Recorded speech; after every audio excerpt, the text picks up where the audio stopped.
Yang pertama adalah kita telah sama-sama mengikuti perkembangan, ya, dan dalam perkembangan itu hasil rekapitulasi sudah dilakukan oleh KPUD Jakarta, sudah menjadi fakta yang disampaikan ke publik. Walaupun materi gugatan ke MK sudah siap, ya, karena kami menemukan banyak sekali fakta, ya, banyak sekali substansi dan temuan-temuan yang perlu diklarifikasi dan konfirmasi. Namun dengan musyawarah bersama, dengan masukan-masukan dari para tokoh, para ahli, dan tentu pimpinan-pimpinan kami, ya, dan demi pembelajaran demokrasi yang damai, kondusif, dan juga simpati kami kepada warga Jakarta yang mungkin sudah lelah, ya, dengan rentetan pemilu-pemilu yang panjang. Akhirnya pasangan Ridho memutuskan untuk menerima hasil Pilkada Jakarta yang telah ditetapkan oleh KPUD. Dengan begitu kami mengucapkan selamat kepada Mas Pramono Anung dan Bang Rano Karno yang akan memimpin Jakarta di 5 tahun ke depan. Terima kasih untuk kompetisinya yang menjadi pembelajaran, dan kami mengaturkan terima kasih juga ke Pak Dharma Pongrekun dan Pak Kunwardana yang juga bersama-sama berkompetisi dengan kami. Mudah-mudahan untuk Mas Pram dan Bang Rano bisa amanah memenuhi aspirasi warga Jakarta. Tapi jangan lupa bro, margin perbedaan itu sampai 10% lebarnya. Ya, maka analisisnya adalah seandainya tingkat partisipasi yang 40% itu bisa digenjot, maka kemenangan Pramono Rano itu justru akan makin tebal. Kenapa? Pasti sentimen terhadap kasus atau Ridho itu akan semakin tinggi kalau seandainya MK memenangkan permohonan Ridho dan memerintahkan pemungutan suara ulang.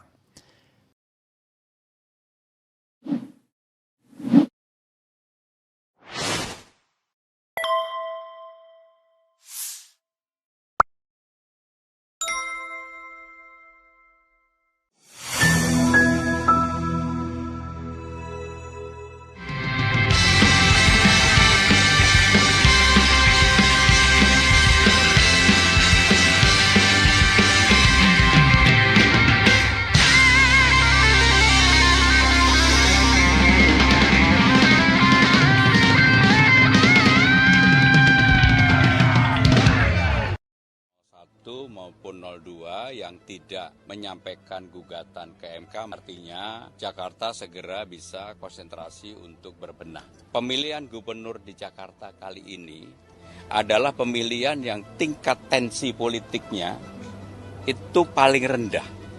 Tensi politiknya praktis di Jakarta tidak ada peristiwa yang berarti.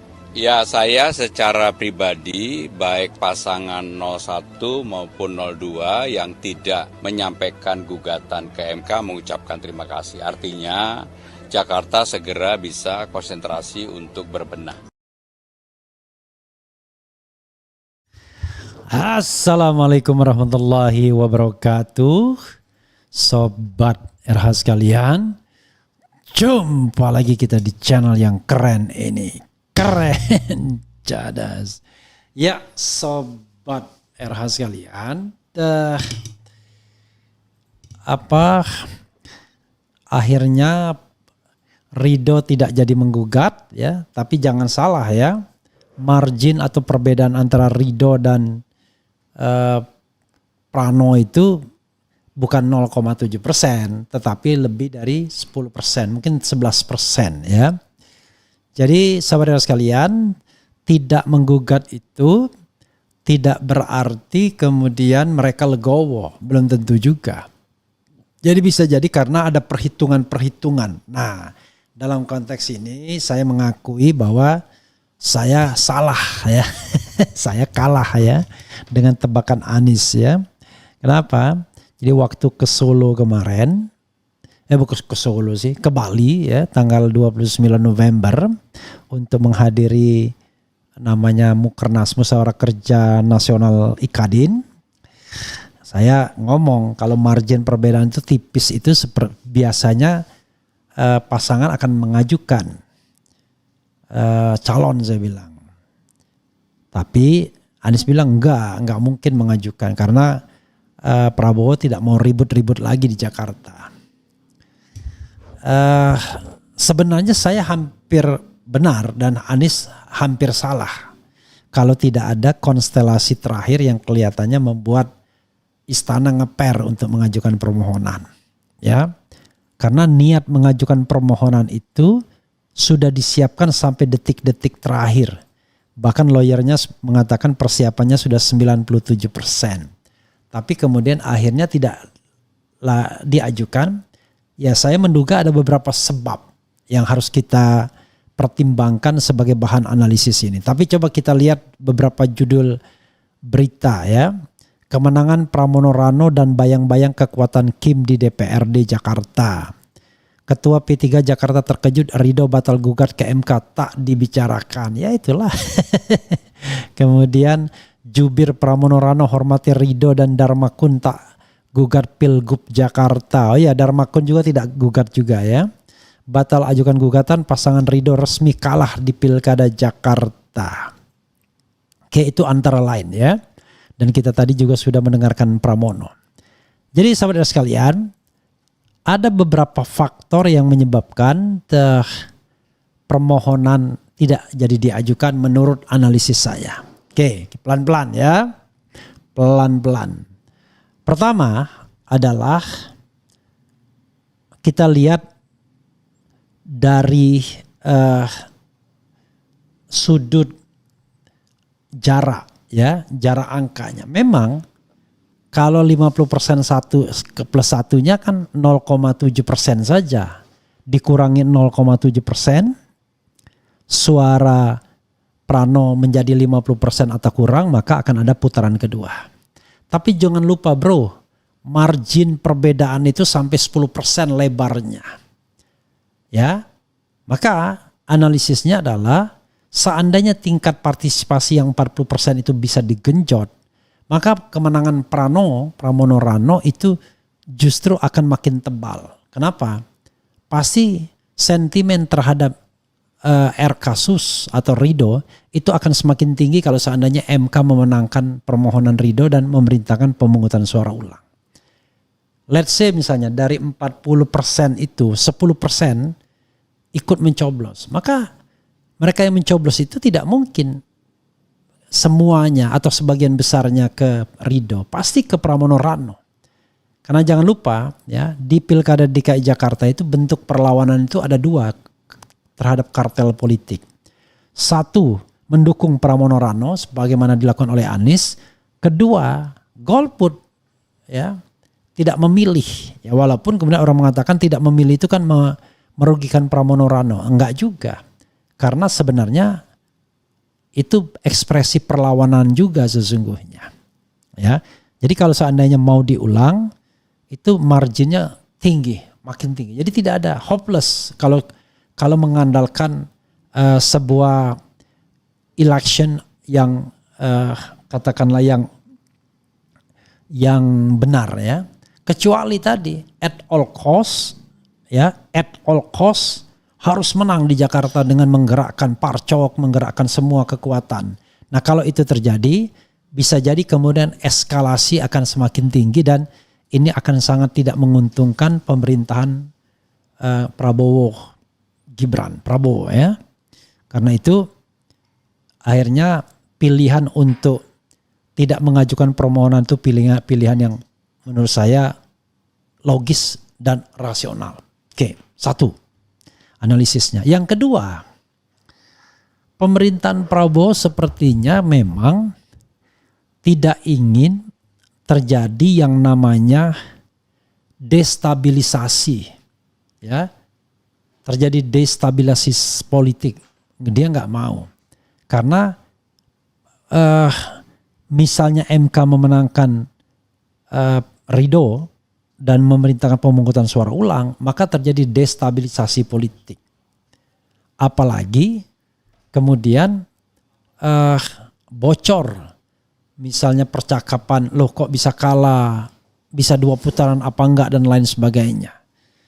Jadi bocor alus Tempo dan juga channel-channel termasuk RH Channel ya paling tidak sudah berjasa juga meninggikan isu ini sehingga kemudian bikin gentar istana. Jadi istana gentar itu karena takut tiba-tiba memancing kemarahan civil society atau kekompakan civil society. Ya, jangan lupa ya, civil society sudah pernah melakukan ini pada tanggal 22 Agustus yang lalu. Bukan tidak mungkin riot ya 22 Agustus itu akan terjadi kembali kalau seandainya memaksakan diri ya, bukan riot ya, demonstrasi unjuk rasa besar-besaran kalau seandainya tiba-tiba memaksakan diri untuk dilakukannya putaran kedua. Dan tidak gampang juga kemudian untuk membuktikan bahwa ada kesalahan penghitungan suara. Kalau kesalahan penghitungan suara rasanya tidak mungkin. Kalau money politics dan lain sebagainya, justru Ridho lebih banyak money politicsnya. Lalu apa? Kan walaupun marginnya tipis susah juga. Kecuali tadi menodong dalam tanda kutip kepala hakim-hakim MK agar kemudian permohonan dikabulkan. Jadi destabilisasi politik juga menjadi pertimbangan kalau menurut saya. Nah yang ketiga, sobat era sekalian, yang ketiga ya, saya melihat bahwa ketika media-media termasuk bocor alus Tempo memberitakan soal pertemuan Jokowi Prabowo dan salah satunya adalah bagaimana mengupayakan putaran kedua di DKI dan lain sebagainya, eskalasi kan mulai tinggi. Dan saya kira itu menjadi pertimbangan juga untuk akhirnya tidak mengajukan. Jangan lupa, tim Ridho mengatakan sudah persiapannya sudah 97%. Pernah juga bertemu dengan saya melalui talk show di CNN Indonesia. Dan mereka siap-siap mengajukan, sudah konsultasi dan lain sebagainya. Jadi kehendak atau upaya untuk mengajukan itu bukan tidak ada, sudah ada. Tapi detik-detik terakhir kemudian kelihatannya diputuskan untuk tidak maju. Ya, detik-detik terakhir diputuskan untuk tidak maju. Makanya P3 mengatakan heran, kok bisa begitu ya. Begitu sobat era sekalian. Lalu apalagi yang harus kita lihat lagi ya. Yang harus kita lihat lagi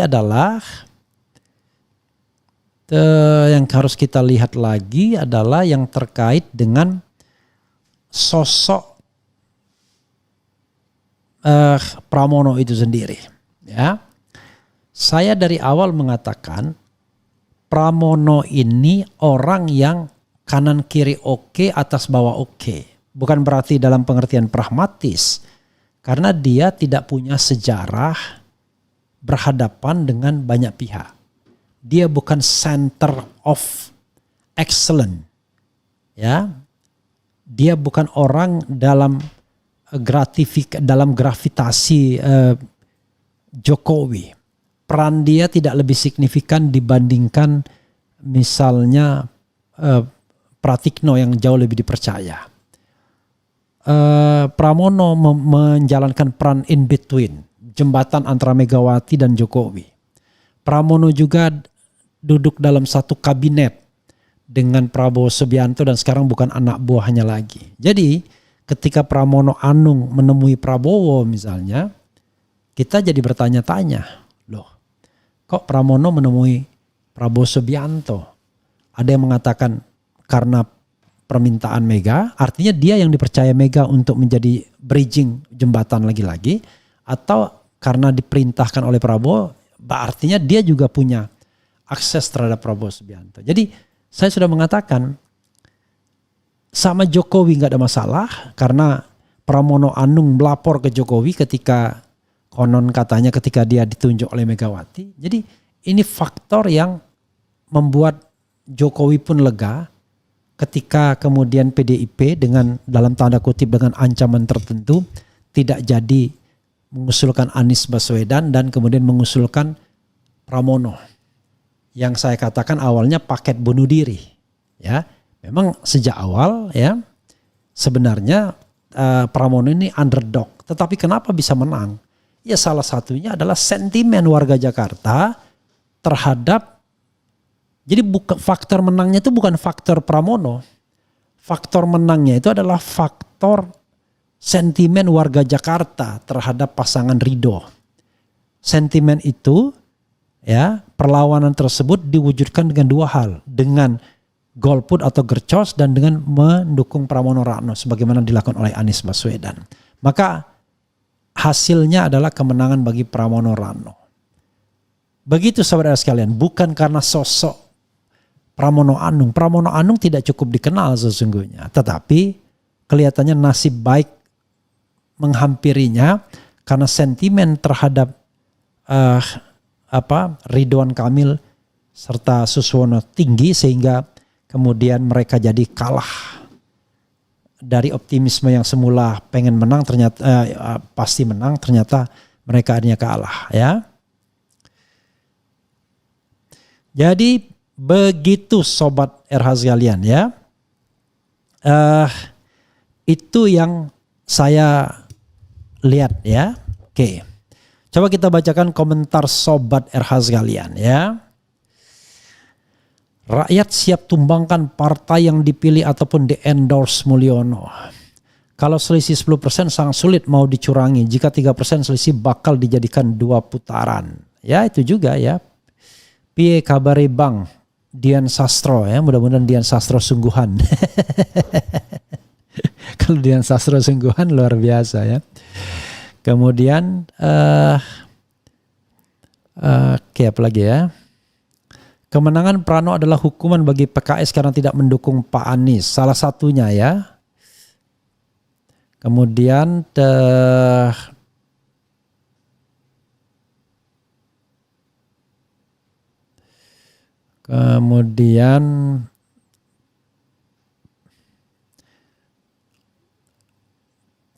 nah ini yang sempat terhenti saya komen, saya tunggu yang endingnya. Nah inilah, ya.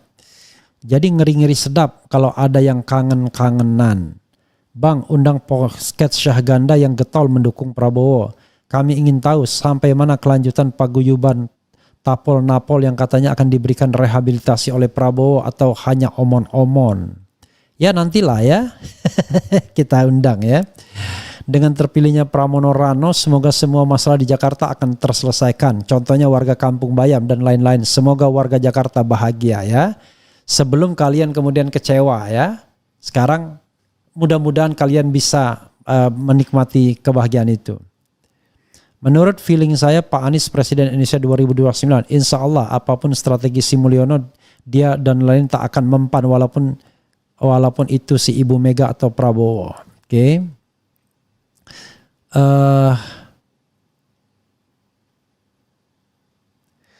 Kemudian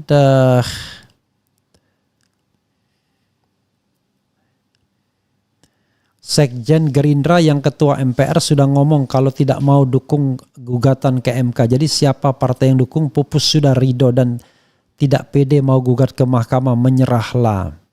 Tapi Bang, titipan Pak Mul cuma di Jakarta yang gak masuk. Terus kalau cuma kemenangan di satu titik, kenapa harus terlalu diglorifikasi? Begini sobat era sekalian. Justru kita bangga karena dia menang di wilayah yang penduduknya rasional. Penduduknya lebih melek politik, yang lebih educated. Artinya apa? Kalau rakyat Indonesia cerdas dan pintar, pasti dia tidak akan pilih Mulyono atau yang di-endorse Mulyono. Itu maknanya, ya.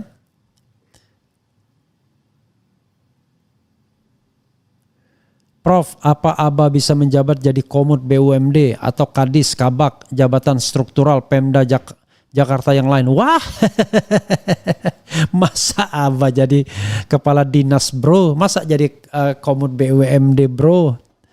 Itu merendahkan betul, ya. Betul Bang analisisnya. Malah nanti Prabowo dukung Pak Anies. Mari kita tunggu. Nanti kita lihat, ya. Dan nanti yang paling kacaunya adalah tiba-tiba Pramono Anung, ya, dijadikan menteri, kemudian Rano Karno jadi gubernur, dan terakhir yang jadi wakil gubernurnya si adiknya Fufu Fafa. Hancur Mina, ya. Kalau Abah disatuin dengan Ganjar, oke lah ya. Ini bukan salah dan benar, ini cuma tepat dan tidak tepat. Ya justru tepat dan tidak tepat pun rasanya enggak juga ya. Ya ini analisis itu bisa dari mana aja ya. Karena yang namanya analisis itu menggerakkan sebuah kemampuan ya. Nggak bisa dikonfirmasi analisis itu. Misalnya, betul nggak Pak? Bahwa kemenangan ini faktor Rano Karno atau faktor Anies Baswedan? Nggak bisa, itu kan semua analisis ya. Karena tidak ada survei yang kemudian bisa mendukungnya bahwa saya memilih karena Anies atau karena Rano Karno, nggak ada. Kecuali kita bisa menemukan secara baik ya. Kemudian buat polling Pilpres 2029 antara Abah Ganjar versus Prabowo Fufufa apa? Masih terlalu jauh bro. Yang jadi masalah 58% gak pinter. Bukan gak pinter, kurang melek politik ya. Indonesia ini sangat susah cari pemimpin sungguhan ya. Kemudian